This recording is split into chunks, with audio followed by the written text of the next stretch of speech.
Hello, everyone, and welcome into Week 9 of the Mike Turner Show. I'm the voice of the Eagles, Adam Cavalier, alongside Carson-Newman head football coach Mike Turner, and a very frustrating Week 9 for Carson-Newman. Eagles led in the fourth quarter, but ended up falling to the Tusculum Pioneers in the second oldest rivalry game in the state of Tennessee, 41-28. Mike, as classic as ever a game that comes down to special teams and field position, those two things cost you pretty dearly on Saturday. What happened in those two phases? Well, it was a very frustrating day. It was a very frustrating day for our kids and our coaches, and we didn't perform at the level that I'm sure that they wanted to perform at. I told them yesterday in the locker room that we made too many mistakes on all parts of the game. We put ourselves in the hole at times.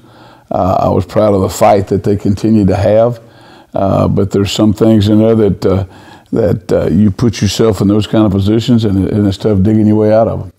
You said, if you had said at the start of the game that, hey, you're going to gain more than 420 yards on a very good Tusculum defense that's 100 above their average and not turn the football over, probably the recipe for a win. But your average starting field position was your own 23. Tusculum got the football on average at their own 44. How much did the kicking game play a factor in that one? Well, you always know that a major part of the kicking game is that you want to flop the field, especially on punts. You want to be able to flip the field over and put it to your advantage, and we weren't able to do that yesterday. And kickoff returns, we weren't getting what we expected to get out of those, and we gave up a kickoff return and gave up a couple other returns in that way. And the football is a game that's always going to be about possessions, length of possessions, where you start the possession at. And you're right, we put ourselves in a hole. There were times that, we had some favorable opportunities to make something happen, but we just couldn't get it done. Had some fluky stuff happen as well. On a kickoff return, wet field, playing conditions weren't the best, especially in the fourth quarter. And return man slips as he fields the football and drops down. And you end up starting with the ball at the 5. You punt. Tusculum gets a short field, and a few plays later, they've scored from 44 yards out. Right. Just weird stuff like that also didn't help on the day. Well, no, but that field was the same for them. Mm-hmm. That's the thing. Both teams played on that field, and you give them the credit. They made plays, and you look at us. We had the opportunity to make plays in different parts of the game. When we needed to make plays, we made some. But we didn't make some big ones that would have made the difference in the football game. Carson-Newman falls on the road at Tusculum, 41-28. We'll start the first half breakdown when we get back after these messages. This is the Mike Turner Show.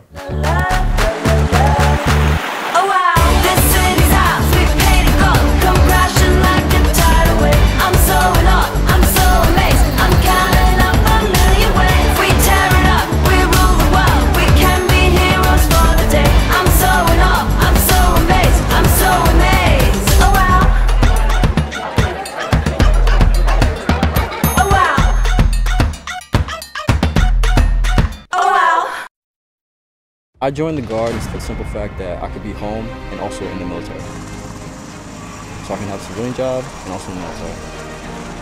Fire low! Fire!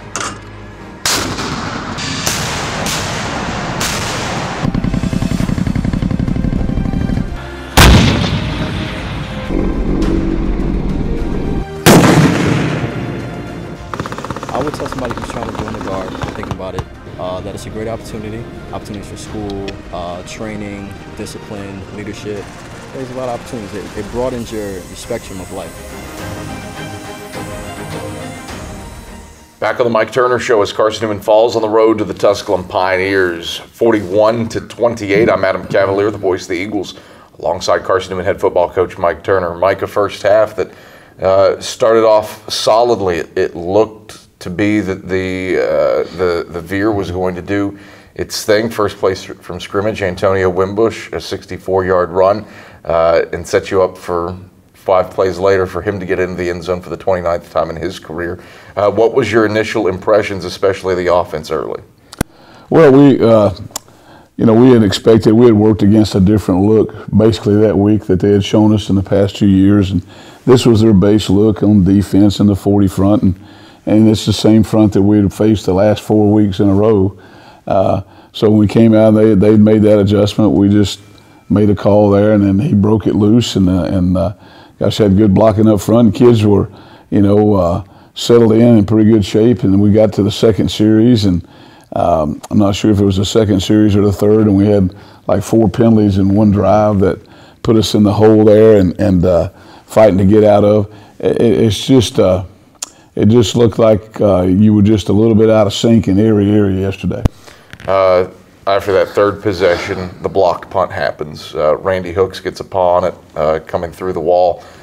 Pioneers recover, and a play later, Jordan Shippey's in the end zone on a 29-yard run. At that point, you dominated. I think they had a grand total of 8 yards of total offense. Right. Just how much did that change the complexion of the game? Well, it changes, a big event like a block kick or whatever, or a fumble, that changes the attitude, on one sideline or the other. And, we needed to take, when the defense had came in after that first drive, that we took the football and scored and stopped them twice, I believe, a couple 3 and outs. And we just needed to make one more drive in there somewhere, stick one more in the end zone maybe. And but we didn't get that done. And then but there's no excuse getting a block punt. That just can't happen. That gives them the short field. That gets them excited about what they're doing. If you just punted the football and going 40 yards with it, then our defense was making them work for everything they got. You had a response, though, for the miscues in the first half. Respond to the blocked punt, come down with a lengthy touchdown drive and score. Granted, immediately after that, and Sharon Jackson finding the end zone from 39 yards out. Tusculum returns a kickoff for a touchdown. But you have the final say of the half. The 2-minute offense clicked into gear, and Tyler Thackerson found Devon Moore for a touchdown with 5 seconds left. What happened on that drive that enabled you to be so successful in the 2-minute game? Well, I think that's you had a wet field. You got people that are trying to cover people. It should be an offensive advantage in a wet field because you know where you're going. I think it was a great situation out of Tyler. He showed a lot of cool out of himself to find the open receiver. But 2 or 3 snaps before that, he had scrambled with the ball. We had a guy open. They dropped it. Comes back. He makes a big first down play for us. We tried to run the option. Didn't get him much. We called timeout and then set him up with that one. And kids were excited about that happening. Got it down to the last few seconds of the half. Where did you think the momentum was at that point? Oh, I felt like our kids were excited. I felt like when we came out after halftime, our kids were excited and ready to go. And, the conditions were not going to get any better. They were going to get worse. But like I said, the conditions were the same for both sides. We just needed to play our game, and we needed to make first downs, and we didn't get that part of it done. And we had some different situations in there of needing to hold them, needing to make first downs. Just didn't make the plays. Eagles were up at the halftime break, 21-14, and we take a look at those first half highlights. Evans brings the line set, drops under center, takes the snap, gives on the dive, left side, Antonio Wimbush breaks 1 tackle, now sprints out to the right side, across the 40, a stiff arm to the 45, past midfield to the 40 and 35, Wimbush a cutback left inside the 20, and Wimbush brought down along the numbers, left side, down at the 17-yard line. Josh Forrest saves the touchdown, but Antonio Wimbush, a 64-yard run on the first play from scrimmage. Evans under center, the backs, takes the snap, dive, left side, Wimbush churning for the end zone, that's 6, touchdown, Carson-Newman, Antonio Wimbush, career score number 29, and he gives the Eagles a 6-0 lead with 12:06 to play in the first quarter. He matches Nate Inman for 11th all time in career rushing touchdowns, and the Eagles fire the opening salvo. Well set, Shippey single setback. Boney motions to weak side eye. It's a give to Shippey left side. Massive hole across the 20 and 15. Shippey a cutback at the 5, and Shippey is into the end zone. Touchdown Tusculum. A block punt and then a 29-yard run for Shippey. A flag on the play though. Hold the phone. Item 2 tight end look with 2 wide receivers. Wide side of the field is to the left. 1 wide out each direction, 1 tight end each direction. Pistone takes 5-step drop, pressured, sacked, grabbed at the 30, and brought to the turf by Timoris Coates and Brian Bembry. A loss of 5 back to the 30 to bring up 3rd down and 7 to go. Tim from Pioneer 39, counter option to the right, late pitch Jackson. Jackson looking for the edge and has it. Jackson sprinting free inside the 20 and 10. Jackson makes the house call. Touchdown, Carson-Newman. 39 yards to Sharon Jackson on the pitch to the right. And the Eagles retake the lead at 13-7 with 9:29 to play in the 2nd quarter. I'll tell you what, Philip McDowell was jacked up after that one. He had a huge knockdown 20 yards down the football field. He abused a Tusculum defender. Great job by Thackerson as well, waiting to the last second to pitch it, and then Jackson's speed takes over.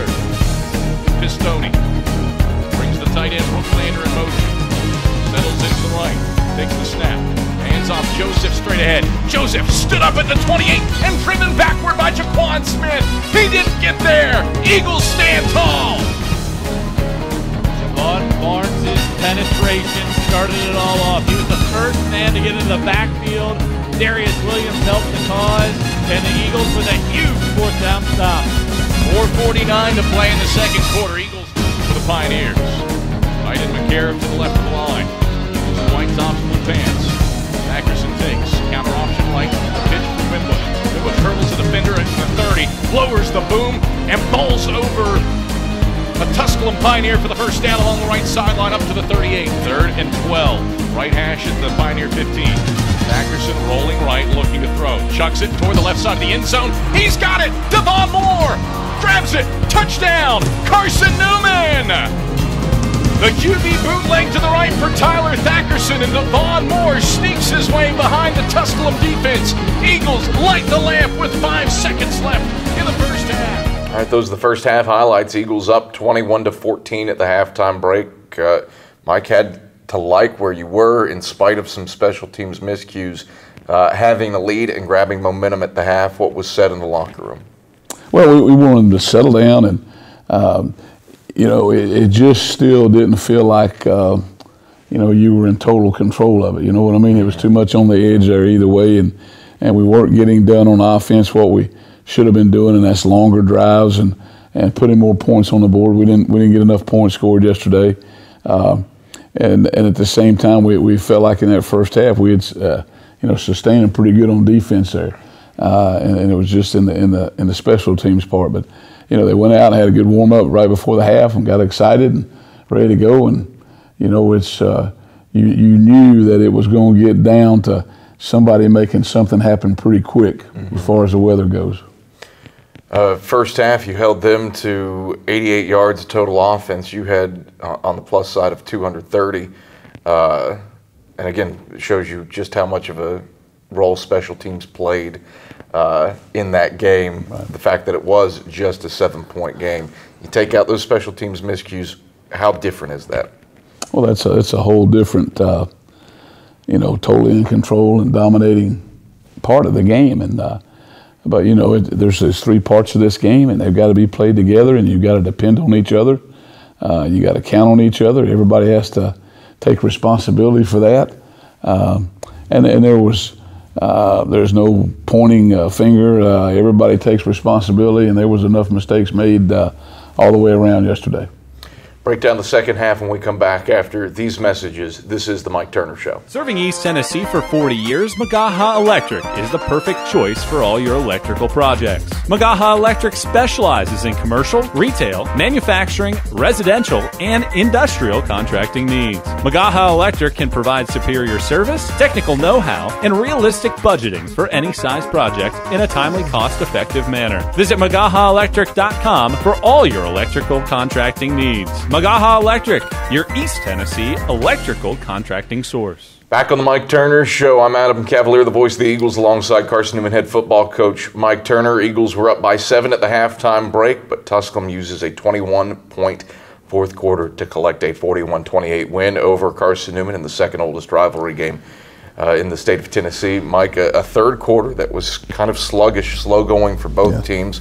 Tusculum had an advantage in field position, had a short field at one point after you got pinned, and turned that in for a touchdown. You block the kick, you keep the lead, but the fourth quarter comes along, and that's when the Pioneers got rolling. What changed in the second half, especially defensively? They ran for more than 230 yards after halftime. Well, we knew it was going to be a physical football game, and we knew they were going to be in 2 tights and 3 tights, and they were going to try to work you out of your gaps, and you couldn't get cut out of the gap. And then the other part of that is very, very simple. Yesterday we didn't tackle well, okay? On offense we didn't block very well. And then obviously in the special teams we didn't execute that very well. And you lose a football game that way. It wasn't a continued deal, but there was at times when you needed to have the block and the tackle and the execution that we didn't get it. And it's a shame that that's what that game got down to. You look at that fourth quarter, they go ahead by 2 scores, and then you counter through the air. 2 slants, 1 to Romaine Kelly, and then 1 to Quentin Phillips, your longest passing play of the year, a 57-yard score to make it a touchdown game. What set things up on that drive to keep you in it? Well, probably something we should have done earlier in the day of showing, running the option, and those guys reacting out of the secondary the way they were doing to take the pitch, and we hit the little dump pass to the inside receiver, and then and the second one was the outside guy. We were running the speed option into the boundary, and he came off and gave him a little crack and go right there, and he was wide open. We should have done it in the first half, probably in hindsight, and maybe could have got a couple more, but it was very effective right there, and it made up a lot of yardage in a short period of time, which was great, and put us in a chance to, make a stop right there and still be in the ball game. To that point, Tusculum hadn't scored on a field longer than 50 yards, but credit the Pioneers, got the football back. Longest drive of the game for Tusculum, 7 plays, 75 yards, and they punched it in. Right.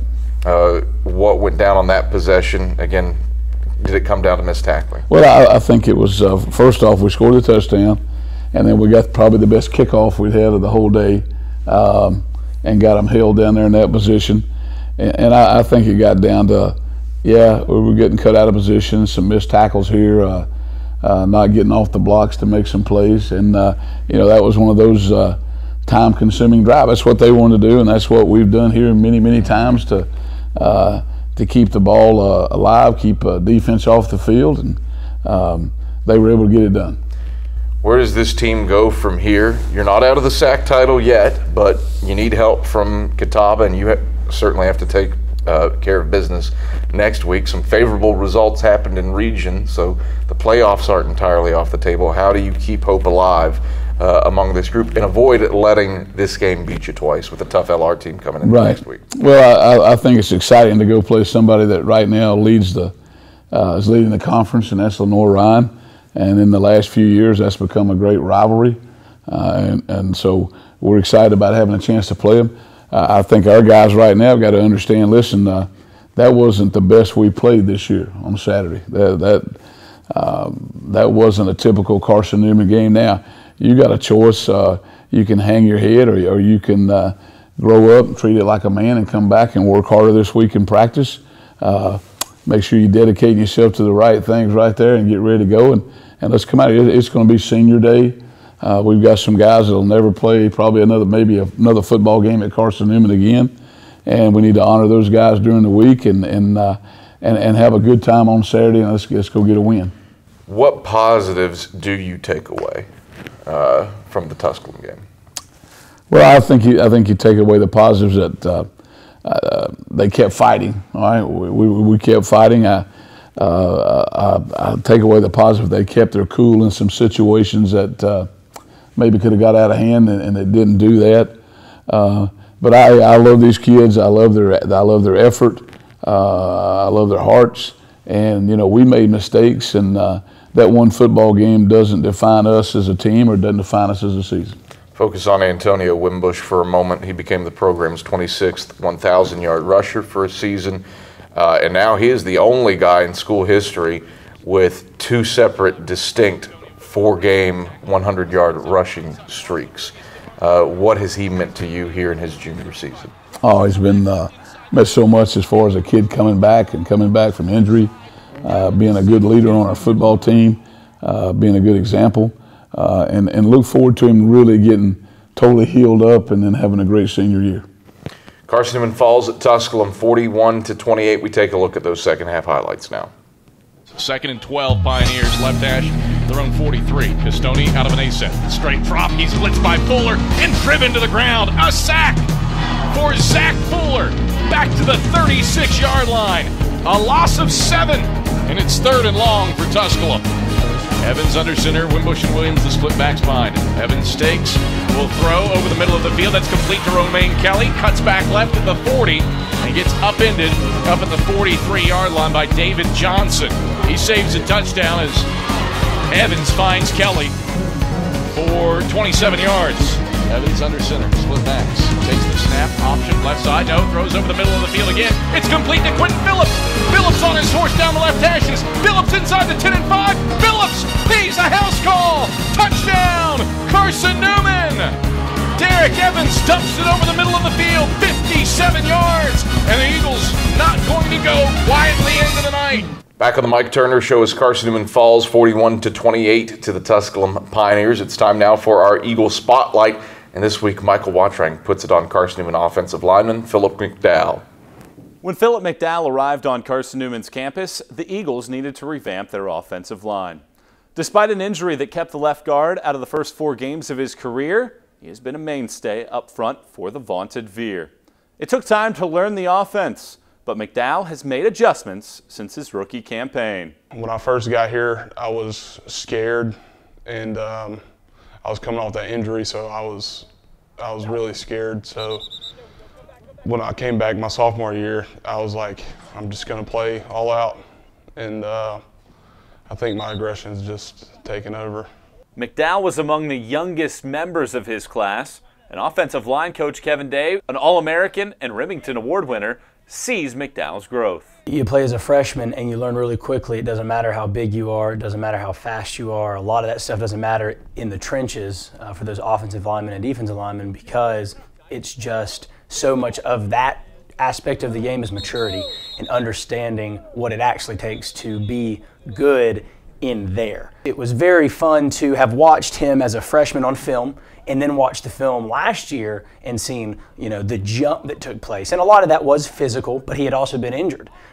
So, his physical growth was limited, but where there was a ton of growth was the maturity and the mental understanding of what it takes to be a lineman at the collegiate level. McDowell's time has been well spent as he took over the program record for knockdowns against Limestone in Week 6, becoming the first Eagle to tally at least 50 in his career.